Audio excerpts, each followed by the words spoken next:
कमर दर्द और घुटनों के दर्द में कौन सी बातों का ख्याल रखना चाहिए? सबसे पहले दर्द का कारण, क्या ज़्यादा उम्र की वजह से या कोई वात दोष की वजह से या किसी इंजरी की वजह से, उस दर्द की वजह क्या है पहले वो समझना ज़रूरी है। तो सबसे पहले ऑर्थोपेडिक डॉक्टर के पास जाइए, पहले उस समस्या को समझने की कोशिश करें कि दर्द की वजह क्या है ना? घुटनों के दर्द की वजह बहुत सारी हो सकती है। कैल्शियम की कमी हो सकती है, विटामिन डी की कमी हो सकती है, घुटनों के आसपास के मसल्स कमज़ोर हो सकते हैं, उसके वजह से भी दर्द होता है। तो दर्द की वजह पहले समझो। और दर्द की बैक की भी ऐसी स्थिति है, कमर में दर्द क्यों होता है उसकी भी एक वजह है। अगर कहीं गिर गए, लग गए, इसकी वजह से कमर में दर्द हो रहा है, या हमारा कोर मसल कमज़ोर है या बैक मसल कमज़ोर है उसकी वजह से दर्द हो रहा है। तो पहला रीज़न समझने के लिए आपको किसी एक्सपर्ट के पास जाना होगा। तो घुटनों के लिए, बैक के लिए सबसे पहले तो ऑर्थोपेडिक डॉक्टर के पास जाना चाहिए। उसकी जो नीड है, क्या है नीड, घुटनों की नीड क्या है, बैक की नीड क्या है, क्या उसका ऐसा कौन सा प्रॉब्लम है, वो प्रॉब्लम आपको समझना चाहिए।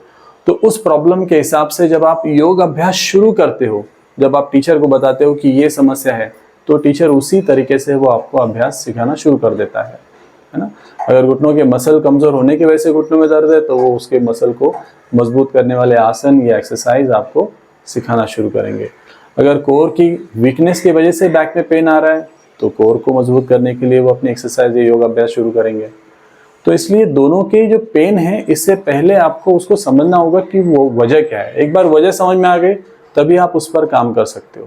घुटनों में दर्द और बैक में दर्द, ये इसकी वजह, एक बड़ी वजह एक ये भी है, हमारा पोस्चर।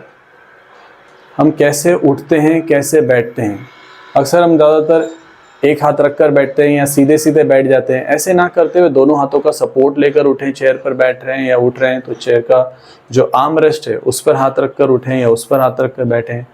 अगर बैठे हैं, दोनों हाथों को एक साथ रेस्ट दें। एक हाथ रेस्ट में है, एक हाथ रेस्ट में नहीं है, तो पोस्चर की गलती। सोते हैं तो टेढ़े मेढ़े सोते हैं, या तो हम उल्टे लेटते हैं, या तो पैर एक दूसरे के ऊपर, पैर के ऊपर पैर कर देते हैं, कमर टेढ़ी कर देते हैं। तो ज़्यादातर जो दर्द है, तकलीफ़ें हैं जॉइंट की, वो हमारे गलत पोस्चर के कारण ही होता है।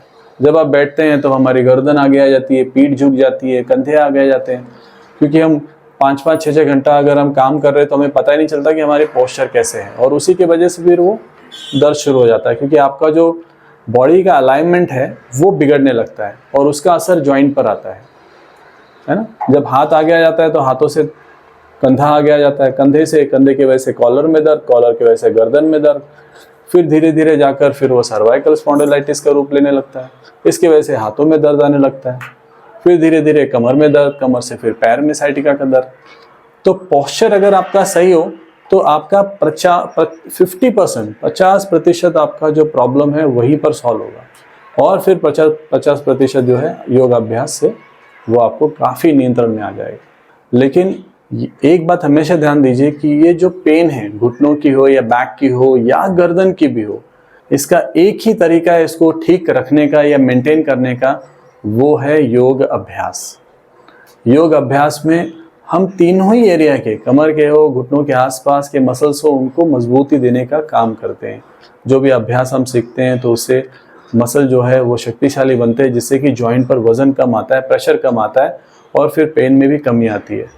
और जैसे मैंने कहा, डॉक्टर से मिलना ज़रूरी था इसलिए क्योंकि वो आपको, आपकी न्यूट्रिशन में कुछ कमी है तो उसके बारे में भी वो गाइड करेंगे और वजह भी आपको सही तरीके से बताएंगे। उसके साथ साथ योग अभ्यास सही तरीके से होगा, तो तीनों के कॉम्बिनेशन से आप ये दोनों समस्याओं से काफ़ी हद तक रिलीफ पा सकते हैं।